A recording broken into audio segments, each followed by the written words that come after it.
بلغ العلا بکمالہ کشف الدجی بجمالہ۔ اسلامی السلام علیکم ورحمۃ اللہ وبرکاتہ۔ الحمد للہ الحنان المنان الذي خلق الانسان وعلمه البیان، والصلاة والسلام على رسوله سید الانس والجان وعلى آلہ واصحابہ ذوی الخیر والاحسان، اما بعد فاعوذ باللہ من الشیطان الرجیم، بسم اللہ الرحمن الرحیم۔ وقل جاء الحق وزهق الباطل ان الباطل كان زهوقا، صدق اللہ مولانا العظیم وبلغنا رسوله النبی الامین المتین المختار الکریم، ونحن على ذلك من الشاہدین والشاکرین والحمد للہ رب العالمین۔ بارگاہ رسالت معاب صلی اللہ تعالی علیہ وسلم میں درود پاک کا ہدیہ پیش کریں۔ اللہم صلی علی سیدنا و مولانا محمد معدن الجود والکرم وآلہ واصحابہ الکرام وابنہ الکریم وبارک وسلم صلاة دائمتا سرمدا ابدا۔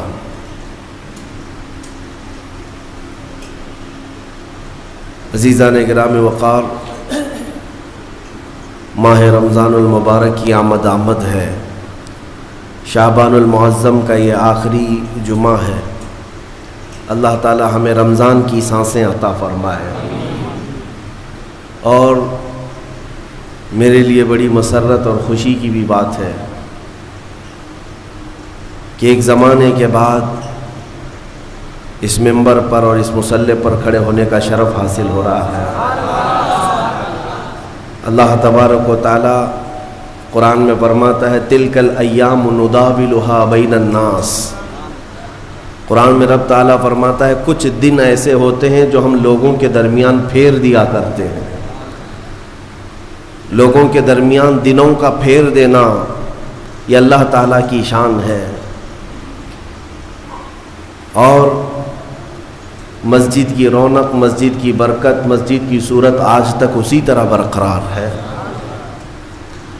ظاہر سی بات ہے کہ یہ اللہ تبارک و تعالیٰ کی عبادتوں سے معمور، بس فرق یہ ہو سکتا ہے کہ کچھ بچے جوان ہو گئے ہیں اور کچھ جوان بوڑھے ہو گئے۔ فرق صرف اتنا ہی ہے، باقی دین اسلام کا نظام کل جیسا تھا ویسا آج بھی ہے۔ اللہ کا میں بے پناہ شکر ادا کرتا ہوں کہ محبتوں کے اس میدان میں، محبتوں کے اس محلے میں دوبارہ میری آمد سب کے لیے مبارک ہو۔ اور خصوصیت کے ساتھ مسجد کی سابقہ انتظامیہ، متولی و اراکین جماعت، جن کا ہمارے سے بڑا پرانا تعلق رہا ہے، ان کی محبتیں اور ان کی شفقتیں ہمیشہ رہی ہیں، اور محلے کے اندر اللہ تعالیٰ سب کو اتحاد و اتفاق عطا فرمائے۔ مجھے دعوت دینے اور مجھے بلانے کا میں شکر گزار ہوں۔ آگے چند باتیں عرض کرتا ہوں رمضان کی آمد سے پہلے قرآن میں رب تعالیٰ فرماتا ہے اے محبوب آپ فرما دیں حق آ گیا اور باطل مٹ گیا، اور باطل کو تو مٹنا ہی تھا۔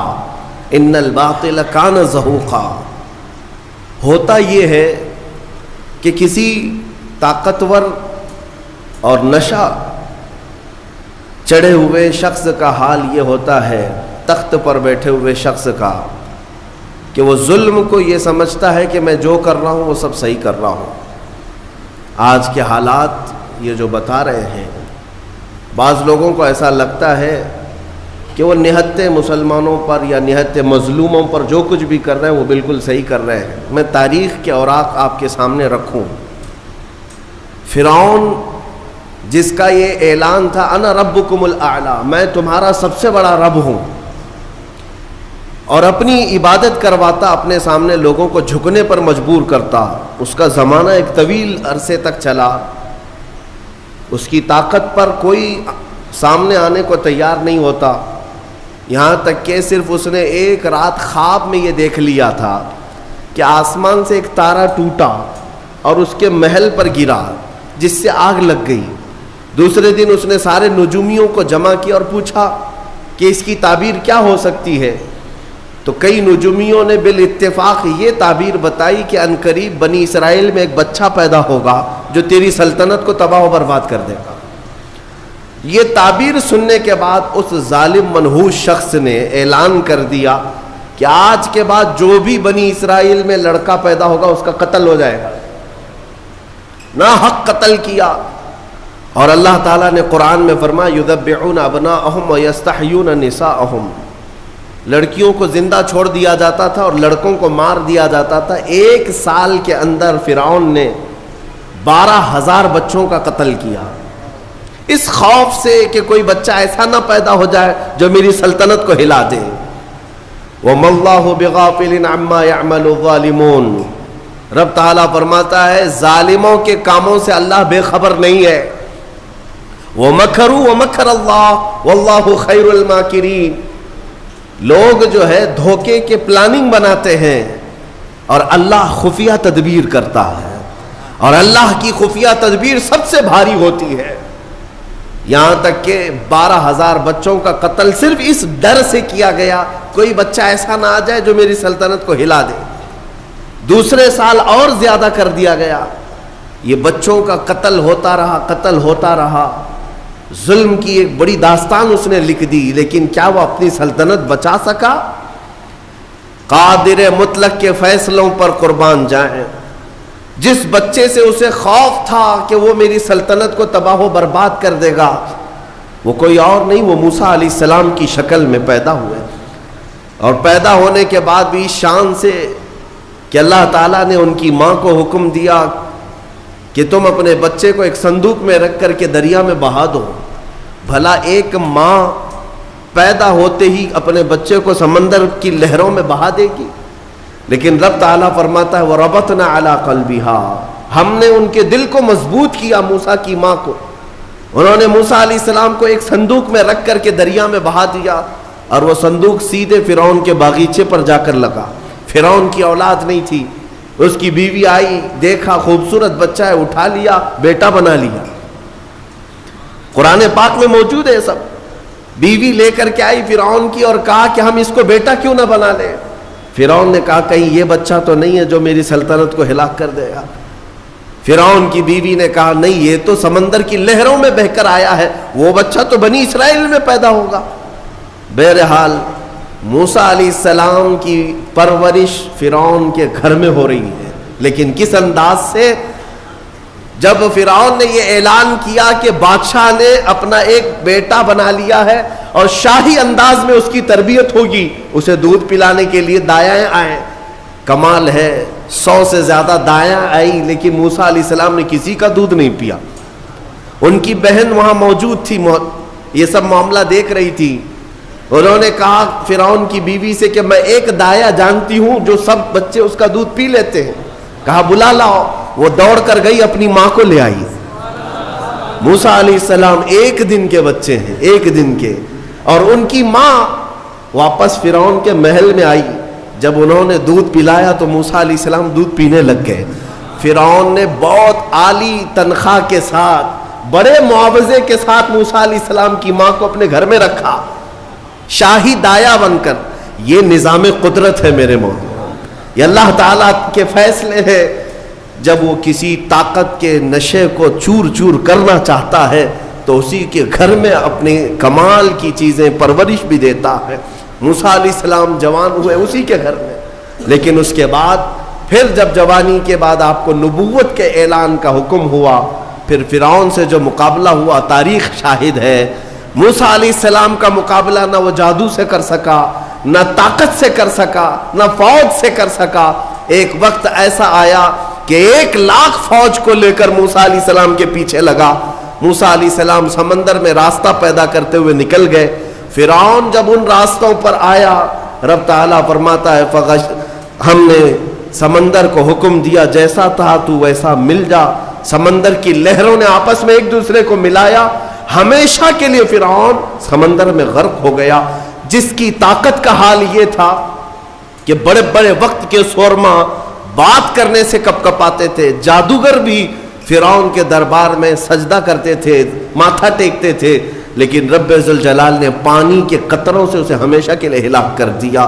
نمرود کی طاقت جس کے متعلق روایات ہے 1000 لوگوں سے وہ تنہا لڑ سکتا تھا, 1000 لوگوں سے تنہا لڑ سکتا تھا نمرود, لیکن رب ذوالجلال نے ایک لنگڑے مچھر سے اسے ہلاک و برباد کیا.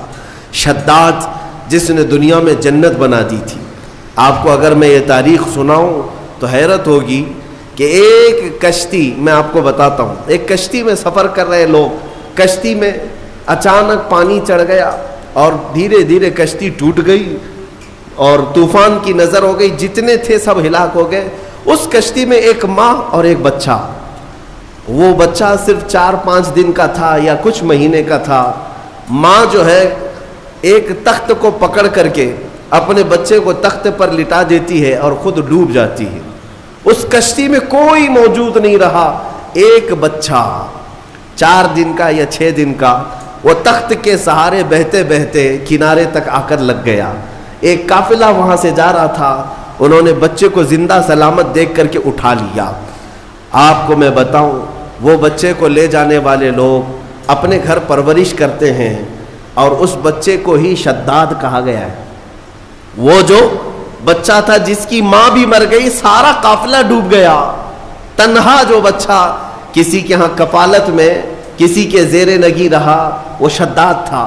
اور جب وہ تھوڑا سا جوان ہوا, اس نے ایک فقیر کو دیکھا یا کچھ فقیروں کو دیکھا, ان کی جھولیوں سے کچھ چیز گر گئی, وہ سرمہ دانی تھی یا کچھ تھی. روایات یہ بتاتی ہیں کہ شداد اس سرمہ دانی کو اٹھایا اور اپنی آنکھوں میں لگایا تو اسے زمین کے خزانے سب دکھنے لگ گئے, کہاں کتنا سونا ہے. وہ اس طرح سے کھودتا تھا اور سونے کا مالک بنتا چلا گیا. اتنا بنا کہ وقت میں اس سے زیادہ مال کسی کے پاس نہیں تھا. پھر اس نے ایک بار اعلان یہ کر دیا کہ اب میں جو ہے سارے دنیا کو پال سکتا ہوں. اس وقت ایک درویش نے آ کر کے اس سے کہا کہ شداد, تو اپنے مال سے زکوٰۃ بھی ادا کیا کر, فقراء و مساکین کو بھی دیا کر, اللہ تعالیٰ تجھے جنت عطا کرے گا. اس نے کہا کون سی جنت ہے, جنت کیا ہوتی ہے؟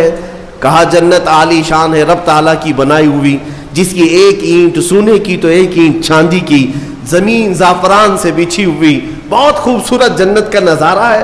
اگر تو خیرات کرے تو اللہ تجھے وہ بھی عطا کرے. اس نے کہا مار کر کے, ٹھٹا مار کر کے کہا ہے ایسی بھی کوئی جنت ہوتی ہے؟ اس سے بہتر جنت تو میں دنیا میں بنا دوں گا, تم اس جنت کی لالچ مجھے دے رہے ہو؟ اتنا مال تو میرے پاس ہے کہ میں خود بنا لوں جنت. اور اس نے آرڈر دیا اور عدن ایک علاقہ ہے وہاں پر جنت بنانے کا حکم دیا. موسم ڈھونڈا گیا, ٹھنڈا موسم ہو, باغیچے لگائے گئے, دریا اس کے اندر نہریں بہائی گئیں, اور پھر سونے اور چاندی کی اینٹوں سے محلات تعمیر کیے گئے. برسوں لگ گئے اس جنت کو بنانے کے لیے. پھر وہ وقت آیا کہ جب شداد اس کی اوپننگ کے لیے اپنے گھر سے نکلا, اپنے گھوڑے پر سوار ہو کر, طاقت کا نشہ, دولت کا نشہ, غرور کہاں لے جا رہا ہے, دنیا میں جنت بنایا ہے. گھوڑے پر بیٹھ کر کے جب اپنی بنائی ہوئی ہاتھوں کی جنت کو افتتاح کے لیے پہنچا, دروازے پر پہنچا نہیں تھا کہ گھوڑا ٹھوکر کھا کر گرا, اور شداد نیچے جیسے ہی گرا چوٹ لگی اور وہیں اس کا دم نکل گیا, نہ اپنی جنت میں قدم رکھ سکا. اسی کو ارم کہا جاتا ہے. ارم جو ہے فارسی لفظ ہے, وہ شداد کی بنائی ہوئی جنت کو کہا جاتا تھا. عزیزان گرامی وقار, ملک الموت اسرائیل علیہ الصلوۃ والتسلیم سے میرے آقا صلی اللہ تعالی علیہ وسلم نے سوال فرمایا تھا کہ اے اسرائیل, کیا تمہیں روح نکالنے کے درمیان کبھی ایسا لگا ہے کہ اس کی روح اچانک اس وقت میں نکالی جائے؟ تو حضرت اسرائیل علیہ السلام نے جواباً یہی 2 باتیں کہی تھی. ایک وہ وقت تھا جب پوری کشتی ڈوب گئی تھی اور ایک بچہ تخت پر لیٹا جا رہا ہے اور مجھے حکم ہو رہا ہے کہ اس کی ماں کی روح قبض کرو. بچہ تخت پر ہے اور ماں ڈوبی جا رہی ہے اور ماں کی روح قبض کرنا ہے. کس کے سہارے اس بچے کو چھوڑا جائے گا؟ لیکن قادر مطلق کا حکم تھا, سارے لوگوں کی روح قبض کیا بچے کے علاوہ.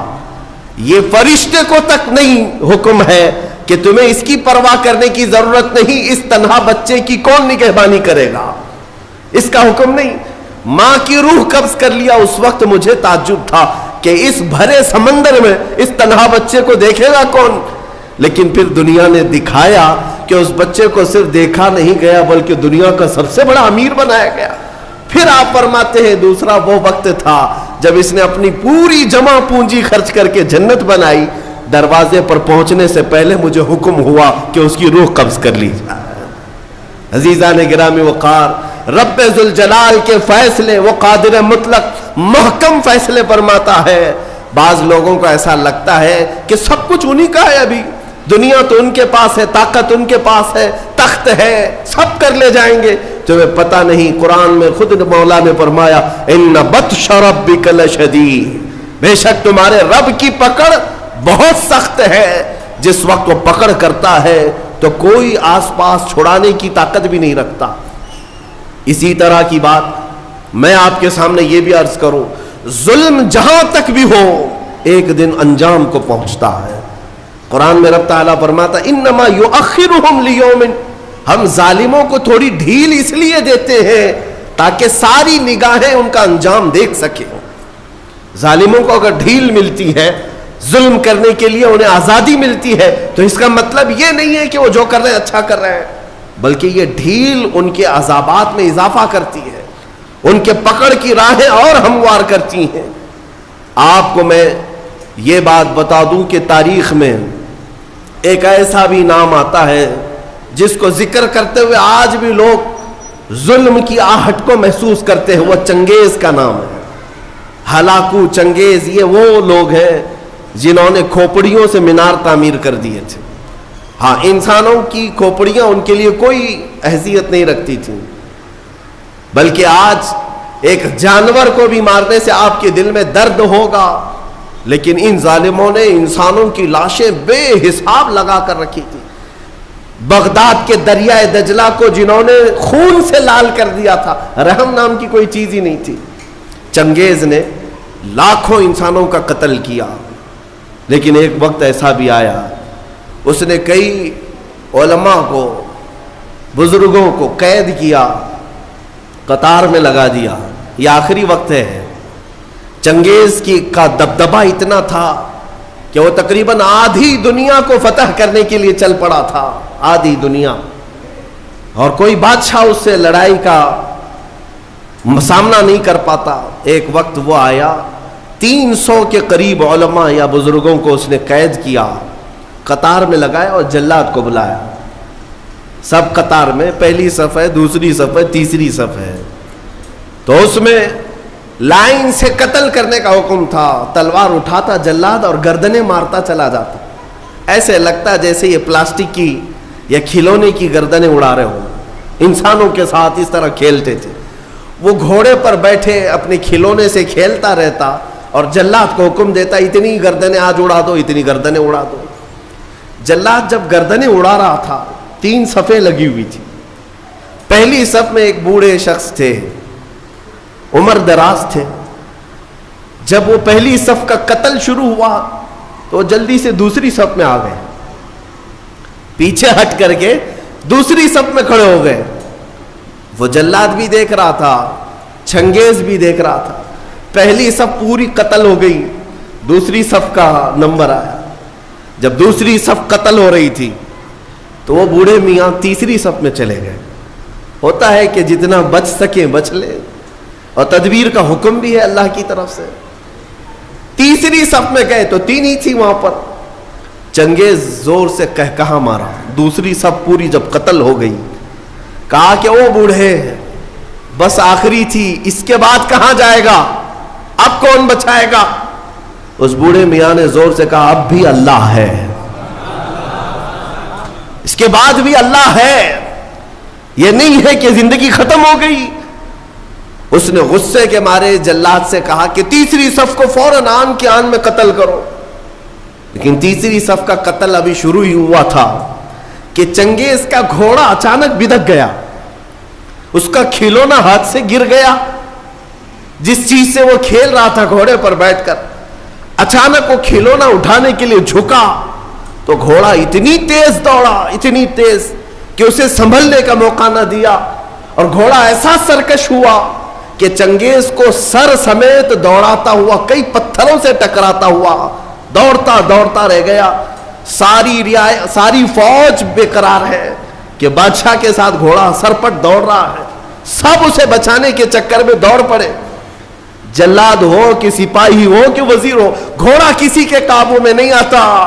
جب مولا تعالیٰ تدبیر فرماتا ہے تو وہ کس کے قابو میں آئے؟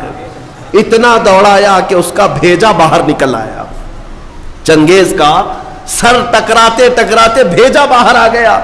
جب تک وہ دم نہ توڑ دیا گھوڑا کسی کے ہاتھ میں نہیں آیا، اور اس کے بعد لوگوں نے قابو میں کیا، دیکھا تب تک تو اس کا خاتمہ ہو چکا تھا۔ اس بوڑھے میاں نے کہا میں نے سچ کہا تھا، اللہ اب بھی ہے۔ میرے عزیزوں، رب ذوالجلال قرآن پاک میں یوں ارشاد فرماتا ہے وَكَانَ حَقًّا عَلَيْنَا نَصْرُ الْمُؤْمِنِينَ، ہم نے اپنے اوپر لازم کیا ہے کہ مومنوں کی مدد کریں گے۔ لیکن مومن بے قرار ہے، انہیں ایسا لگتا ہے کہ اب مدد آئے گی نہیں۔ کیوں نہیں آئے گی؟ آزمائے جاؤ گے، آزمائے جاؤ گے، مشکلوں سے گزارے جاؤ گے۔ ایک آیت میں تمہارے سامنے پڑھتا ہوں، رب تعالیٰ فرماتا ہے ام حسبتم ان تدخلوا الجنہ، کیا تم یہ سوچ کر بیٹھے ہو کہ سیدھے جنت میں چلے جاؤ گے؟ ولما یأتکم مثل الذین خلوا من قبلکم مستهم البأساء والضراء وزلزلوا حتى يقول الرسول والذین آمنوا معه متى نصر اللہ۔ رب تعالیٰ فرماتا ہے کیا تم یہ سوچ کر بیٹھے ہو کہ سیدھے جنت میں چلے جائیں گے، اور پہلے والوں کو جیسی مصیبتیں آئیں ویسے تم پر نہیں آئیں گی؟ ان پر ایسی مصیبتیں آئیں کہ وہ ہلا دیے گئے تھے، ہلا دیے گئے تھے، یہاں تک کہ صحابہ نے یہ تک پوچھا تھا رسول سے کہ اے اللہ کے نبی کب آئے گی اللہ کی مدد؟ متی نصر اللہ، اللہ کی مدد کب آئے گی؟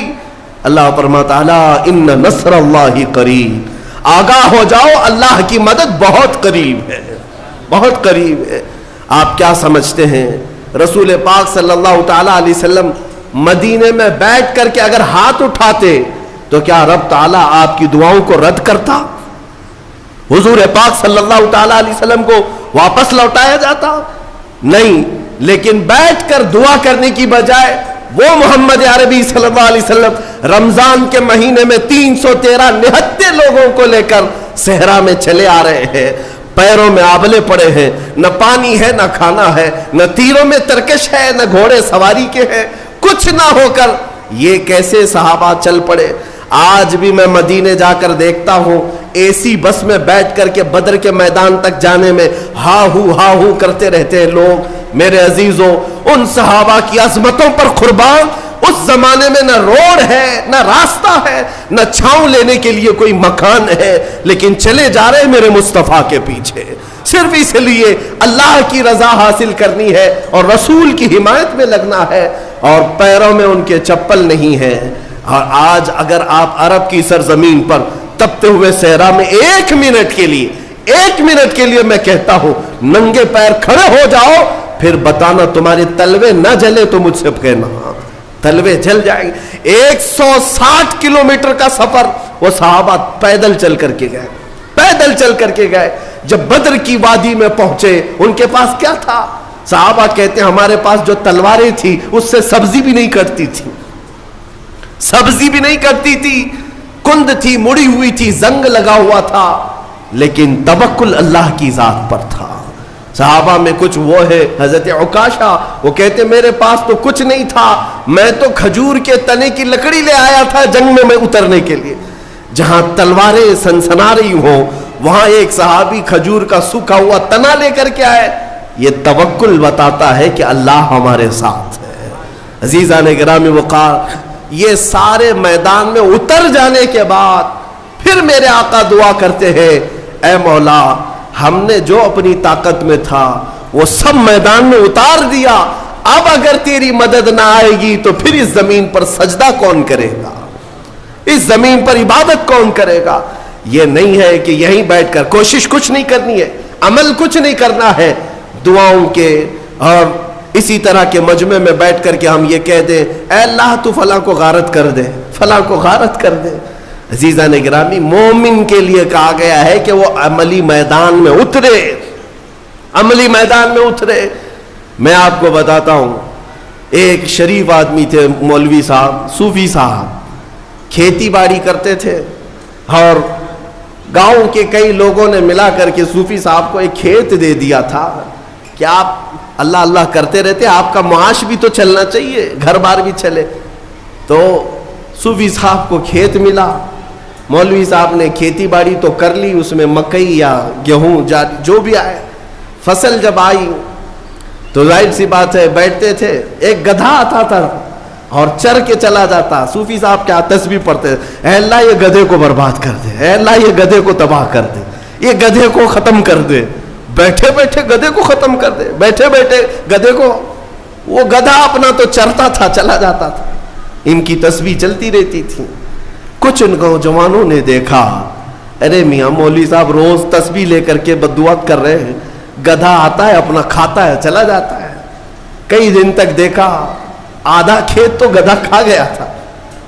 تو پھر ایک دن ان نوجوانوں نے موٹے موٹے ڈنڈے لائے اور لا کر کے جس وقت گدھا آیا اس کی دھلائی شروع کر دی، اور گدھا اس کے بعد جو غائب ہوا پھر کھیت میں آیا ہی نہیں۔ ان نوجوانوں نے کہا کہ مولوی صاحب اگر تسبیح سے ہی سب کچھ ہو جانا تھا، تسبیح سے ہی سب کچھ ہو جانا تھا تو نہ کھیتی باڑی کی ضرورت ہوتی، نہ پانی برسانے کی ضرورت ہوتی، گھر میں بیٹھتے کھانا پہنچ جاتا۔ اسباب بھی تو کوئی چیز ہے، عمل کے میدان میں اترو، صرف اور صرف تسبیح نہیں، کبھی ڈنڈا بھی۔ میرے عزیزوں، یہ مثال میں نے صرف اس لیے بتائی کہ عملی میدان میں نہ آ کر کے صرف اور صرف یہاں بیٹھ کر مشورے کرنے سے نہیں ہوتا، اپنے آپ کو تبدیل کرو، اپنے آپ کو تبدیل کرو۔ قرآن تمہیں بلا رہا ہے، تم پہلے اسلام میں پورے کے پورے داخل ہو جاؤ، تمہارا چہرہ اسلامی لگے، تمہارا رہن سہن اسلامی لگے۔ ظالموں کو اپنے ظلم کے انجام تک پہنچانا یہ میرے مولا کی شان ہے۔ تم کیا سمجھتے ہو اب اسلام ختم ہو جائے گا؟ جو حالات دکھ رہے اسلام ختم ہو جائے گا؟ ڈرنے کی کوئی ضرورت نہیں، اس سے سخت حالات اس سے قبل بھی آئے، اور ایسے حالات آئے کہ اس وقت کسی کے پاس کوئی اسباب نہیں تھے۔ بغداد کے حالات ہم نے دیکھے ہیں، جب ہلاکو وہاں پر پہنچا تھا تو جانتے ہیں آپ، اس نے اتنی قتل کی، اتنے قتل کیے کہ ایک اذان دینے والا تک نہیں رہ گیا۔ وہ بغداد معلی کو ایسا تباہ و برباد کیا۔ اس زمانے میں کچھ علماء کو قید کر کے لایا، اور جانتے ہیں دربار میں مزہ لینے کے لیے اس تتاری بادشاہ نے ایک عیسائی پادری کو بلایا اور کہا کہ ان کے نبی کی شان میں گالیاں دیں۔ وہ گالیاں دینے لگا بھرے دربار میں۔ جو مسلمان قیدی تھے، علماء تھے، ان کے ہاتھ زنجیروں سے پیچھے بندھے تھے، وہ زمین پر اوندھے منہ لیٹے تھے، گالیاں دی جا رہی تھی رسول پاک کی شان میں۔ کون ہے وہاں پر جواب دینے والا؟ بغداد کو تو قتل کر دیا گیا، جو بچے ہیں ان کو قید کر کے زمین پر ڈالا گیا۔ کون ہے بتاؤ؟ اسلام کی اس نیا کو لے کر کون چلے گا؟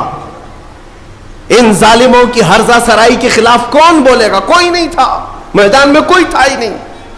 لیکن رب ذوالجلال کے فیصلے الگ ہیں۔ اس دربار میں اسی بادشاہ کا پالا ہوا ایک کتا جو سونے کی زنجیر سے بندھا رہتا تھا، زنجیر توڑ کر کے آیا اور اس عیسائی پادری کے اوپر حملہ کیا، اور سارے لوگ حیرت میں رہ گئے۔ وہ کوئی پاگل کتا نہیں تھا، بادشاہ کا پالا ہوا تھا، ٹرینڈ تھا۔ حملہ کیا اور دم زدن میں اسے ختم کر دیا۔ اس وقت علماء جو قید تھے، مومنین قید تھے، اللہ کا شکر بجا لاتے ہوئے ان کی زبانوں سے یہ کلمہ نکلا، اے مولا تیرے فیصلے عجیب ہیں، جب تو دین کی حفاظت اور اپنے رسول کی عزت کی حفاظت کرنے پر آئے تو کتوں کو بھی تو محافظ بنا دیا کرتا ہے۔ کتے کے ذریعے سے بھی اللہ تعالیٰ یہ کام لیتا ہے۔ اس دربار میں ہیبت ایسی طاری تھی، ایسی ہیبت طاری تھی، آپ کو میں کیا بتاؤں، 500 سے زیادہ تتاری سپاہی ایمان لے آئے اسی مجمع، جس کو دیکھ کر کے اقبال نے کہا تھا، حرم کو مل گئے پاسباں صنم خانے سے۔ اللہ تبارک و تعالیٰ کب حفاظت کے لیے کہاں سے چنتا ہے یہ اس کی مرضی ہے۔ آپ کیا سمجھتے سب ختم ہو جائے گا؟ میں کہتا ہوں ساری چیزوں پر دھیرے دھیرے تم جو کرنا چاہو کر لو، لیکن اسلام کی حفاظت اللہ نے اپنے ذمہ کرم پر لیا ہے۔ ہاں اگر ہم جیسوں کے حوالے ہوتا تو پتہ نہیں کیا ہو جاتا۔ قرآن کی حفاظت اللہ نے اپنے ذمہ پر لیا ہے۔ باقی دوسری چیزیں جیسے رد و بدل ہو گئی، نہ قرآن بدلے گا نہ اسلام بدلے گا، یہ صبح قیامت تک رہے گا، کیونکہ قرآن میں اللہ نے فرمایا یریدون لیطفئوا نور اللہ، لوگ اب چاہتے ہیں کہ اللہ کے نور کو اپنے منہ کے پھونکوں سے بجھا دیں۔ یہ اللہ کا چراغ ہے جو صبح قیامت تک جلتا رہے گا۔ عزیزان گرامی، بات میں اتنی کرنا چاہتا ہوں کہ ظالم جتنا بھی ظلم کرے، ایک وقت ایسا آتا ہے جب رب کی پکڑ آئے گی، رب تعالیٰ کی پکڑ آئے گی۔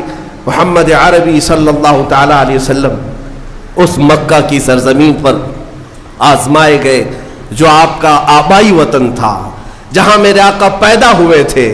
کیا آپ نے دیکھا رسول مکرم صلی اللہ تعالیٰ علیہ وسلم 13 سال تک آزمائے گئے، ان کے صحابہ کو شہید کیا گیا، ان کی صحابیات کو مارا گیا۔ حضرت سمیہ اسی مکہ میں شہید کی گئیں، حضرت عمار بن یاسر، بلال حبشی، خبیب بن عدی، حضرت خباب بن الارت، یہ وہ لوگ ہیں جن کو پھانسیوں پر بھی چڑھائے، انگاروں پر لٹایا گیا، بہت ظلم دیا گیا۔ وہ وقت بھی آیا جب رسول پاک صلی اللہ تعالیٰ علیہ وسلم مکہ چھوڑ کر چلے گئے، لیکن کیا سب ختم ہو گیا؟ مکہ چھوڑ کر کے مدینہ طیبہ چلے گئے، سب ختم ہو گیا؟ نہیں، ایک وقت ایسا بھی آیا کہ حضور پاک صلی اللہ تعالیٰ علیہ وسلم اپنے 1400 صحابہ کے ساتھ عمرہ کے لیے آئے تو ان ظالموں نے عمرہ تک نہیں کرنے دیا۔ ساری دنیا کے لیے کعبہ کھلا رہتا تھا، لیکن رسول کے لیے کعبہ نہیں کھولا گیا، نہ ہی مکہ آنے کی اجازت دی گئی۔ یہ صلح حدیبیہ کا موقع تھا۔ میں اس کی تھوڑی سی ڈیٹیل آپ کو بتا دوں، حالات کب تبدیل ہوتے ہیں اندازہ بھی نہیں کر سکو گے۔ 1400 صحابہ تھے اور مکہ صرف 35 کلومیٹر باقی ہے، احرام کی حالت میں ہے سب صحابہ، عمرہ کرنے کے لیے آئے، ہتھیار لے کر نہیں آئے، لیکن عمرہ کرنے نہیں دے رہے مکہ والے، بیچ راستے میں روک کر کے زور زبردستی جنگ کرنے پر ابھار رہے ہیں۔ مکہ والوں کا غرور تھا لڑیں گے ہم، کیونکہ جنگ بدر بھی ہو چکی تھی، احد بھی ہو چکی تھی، خندق بھی ہو چکی تھی، اس میں کبھی ان کی جیت کبھی ان کی جیت، یہ سب چلتا رہا۔ اب مکہ والے یہ چاہتے تھے کہ ہمارے وطن کے قریب آئے ہیں، ہم جنگ کریں گے، لیکن میرے آقا صلی اللہ علیہ وسلم فیصلہ کیا کرتے ہیں؟ صحابہ سے کہتے ہیں میں جنگ نہیں چاہتا، میں صلح کرنا چاہتا ہوں، ہم احرام کی حالت میں ہیں، ہم عمرہ کرنے کی غرض سے آئے ہیں۔ تو جب حضور نے صلح کی بات کی تو ظالم جتنا دبانا چاہتے دباتے، ان کی عادت ہے کہ اگر تم صلح کے لیے آؤ گے تو جتنا دبانا چاہتے دبا لیں گے۔ حضور کے پاس آ کر ایسی ایسی شرطیں رکھی جس کو بظاہر دیکھا جائے تو ایسا لگتا ہے ایک طرفہ ہے سب۔ کہنے لگے کہ اگر ہمارے مکہ سے مدینے کوئی آئے گا تو آپ اس کو واپس کریں گے، اور مدینے سے کوئی مکہ آئے گا تو ہم واپس نہیں کریں گے، سائن کرو اس پر۔ اور کئی ایسی چیزیں تھی کہ اگلے سال آپ آئیں گے بغیر ہتھیار کے آئیں گے، اور ہم جس کو پرمیشن دیں گے وہی عمرہ کرے گا۔ یہ سب چیزوں پر حضور پاک صلی اللہ علیہ وسلم سے صلح کرائی جا رہی۔ حضرت علی لکھ رہے تھے صلح نامہ، ان ظالموں نے اس بات پر بھی اعتراض کیا، محمد رسول اللہ جو لکھا ہوا تھا، حضور نے یہ لکھوایا تھا محمد رسول اللہ اور قریش کے رئیسوں کے درمیان یہ صلح ہو رہی ہے، انہوں نے کہا ہم آپ کو اللہ کا رسول نہیں مانتے، یہ لفظ ہٹا دیجیے، صلح نامے سے یہ لفظ ہٹا دیجیے۔ میرے آقا صلی اللہ علیہ وسلم نے حضرت علی سے کہا علی یہ بھی مٹا دو۔ لوگوں کو تو ایسا لگ رہا ہے نا دب کر صلح ہو رہی ہے، دب کر۔ حضرت علی قلم نیچے رکھ دی اور کھڑے ہو گئے، کہا یا رسول اللہ مجھ سے یہ نہیں ہو سکے گا، مجھ سے یہ نہیں ہو سکے گا کہ اللہ کے رسول کا نام میں یہاں سے مٹا دوں۔ خود رسول پاک صلی اللہ علیہ وسلم نے اپنے ہاتھوں سے مٹایا اور کہا کہ لکھو محمد ابن عبداللہ، عبداللہ کے بیٹے محمد اور قریش کے درمیان یہ صلح ہے۔ بہرحال صلح ہو گئی۔ صحابہ کی بات میں بتاؤں، حضرت عمر اس معاملے میں اتنے جلال میں تھے، ایک ایک صحابی کو پکڑتے تھے اور کہتے تھے کیا ہم حق پر نہیں ہیں؟ حضور کے پاس آئے اور کہا ہم حق پر نہیں ہیں، کیوں ان ظالموں سے، ان چوروں سے دب کر کے ہم صلح کریں؟ ہم 313 تھے ان کے چھکے اڑائے تھے، آج ہم 1400 کی تعداد میں ہیں، آپ حکم دیں ہم جنگ کریں گے۔ میرے آقا فرماتے ہیں عمر میری نگاہیں جو دیکھ رہی وہ تم نہیں دیکھ رہے، جنگ کی اجازت نہیں۔ حضرت عمر کو اس پر بھی صبر نہیں ہوا، پورے مجمع میں صحابہ کو جا جا کر کے ہلا رہے تھے۔ حضرت ابو بکر صدیق کے پاس آئے، انہیں پتا تھا حضرت ابو بکر صدیق کہیں گے تو حضور مان لیں گے۔ اس مجمع میں حضرت ابو بکر صدیق سے کہا ابو بکر دیکھو تو صحیح کیسے حالات آ گئے آج ہم پر، ان ظالموں ان کافروں کے درمیان ہم صلح کریں گے، اور حضور پاک صلی اللہ علیہ وسلم کیوں ہماری بات نہیں مان رہے؟ لیکن صدیق اکبر کے ایمان کا معاملہ ہی الگ تھا، انہوں نے یہ نہیں کہا ہاں عمر تم صحیح کہہ رہے ہو، بلکہ یوں کہا الزم غرضک یا عمر، اے عمر اپنی زبان سنبھال لو، تم جس کے بارے میں بات کر رہے ہو وہ اللہ کا رسول ہے، وہ اپنے پیٹ سے فیصلے نہیں کرتے، بلکہ وہ جو کرتے ہیں وہ وحی الہی سے کرتے ہیں۔ بہرحال صلح نامہ لکھا گیا، صحابہ احرام وہی کھول دیے اور چلے گئے، سر جھکائے گئے۔ آپ کو میں بتاؤں حالت ایسی تھی، یہ پہلا موقع تھا، حضور پاک صلی اللہ علیہ وسلم باہر آئے، صحابہ سے کہا اپنے اپنے بال منڈا لو، عمرہ ہوا نہیں ہے لیکن بال حلق کر لو۔ ایک بار حضور نے فرمایا کوئی نہیں اٹھے، دوسری مرتبہ حضور نے پکار کر کہا سب اپنے اپنے بال منڈا لو، چلو مدینے چلنا ہے، کوئی نہیں اٹھے۔ تیسری مرتبہ حضور نے فرمایا کوئی نہیں اٹھے۔ نافرمانی کے لیے نہیں، صحابہ کے دل میں اس وقت تک یہ انتظار تھا کہ اللہ کا کوئی حکم آئے گا اور جنگ کی اجازت ہو جائے گی، انتظار میں تھے صحابہ، اٹھ نہیں رہے تھے۔ حضور پاک غمگین ہو کر اپنے خیمے میں آئے، ام سلمہ حضور کی زوجہ اس وقت ساتھ میں تھی۔ حضور پاک نے فرمایا میرے صحابہ نے آج تک ایسا نہیں کیا، آج میں نے 3 مرتبہ پکارا کوئی اٹھنے کو تیار نہیں۔ حضرت ام سلمہ کہتی یا رسول اللہ وہ بھی آپ کی محبت میں نہیں اٹھ رہے ہیں، یہ نہیں ہے کہ نافرمانی ہے بلکہ انہیں انتظار ہے شاید کوئی اور حکم آ جائے۔ اور پھر میں سمجھتا ہوں ام سلمہ رضی اللہ تعالیٰ عنہ کے بارے میں کہا گیا ہے سب سے زیادہ عقل والے مشورے عورتوں میں کسی کے تھے تو وہ ام سلمہ کے تھے۔ حضرت ام سلمہ نے کہا یا رسول اللہ آپ ان سے کیوں کہہ رہے ہیں کہ سر منڈا لو سر منڈا لو؟ یا رسول اللہ آپ اپنے خیمے سے باہر نکلیں، آپ اپنا سر منڈا لیں، اپنا سر حلق کر لیں۔ حضور پاک نے ان کی بات کو تسلیم کیا اور باہر آئے، جب اپنا سر حلق کر لیا تو سارے صحابہ سمجھ گئے اب اس کے بعد کوئی حکم بدلنے والا نہیں ہے، حضور نے کر دیا ہو گیا ختم، اب کوئی حکم بدلنے والا نہیں، سب حلق کر لیے۔ میں یہ بات اس لیے کہہ رہا ہوں کہ حالات ایسے بتاتے ہیں کہ ہمیں لگتا ہے کہ ہم دب گئے، ہم مر گئے، اب ہمارا کچھ نہیں ہونے والا ہے، لیکن نبوت کے اعجاز کو تم نہیں سمجھتے۔ واپس مدینے گئے، یہ 6 ہجری کا معاملہ تھا، 7ویں ہجری آئی، 1 سال نہیں گزرا، قرآن میں اللہ نے سورہ فتح جو نازل فرمائی، اللہ فرماتا ہے لقد صدق اللہ رسولہ الرؤیا بالحق لتدخلن المسجد الحرام ان شاء اللہ آمنین محلقین رؤوسکم ومقصرین لا تخافون۔ اللہ فرماتا ہے اللہ اپنے رسول کے خواب کو سچ کرے گا، ان قریب اللہ چاہے تو یہ سب کے سب مسجد حرم میں داخل ہوں گے، مسجد حرم میں امن کے ساتھ داخل ہوں گے۔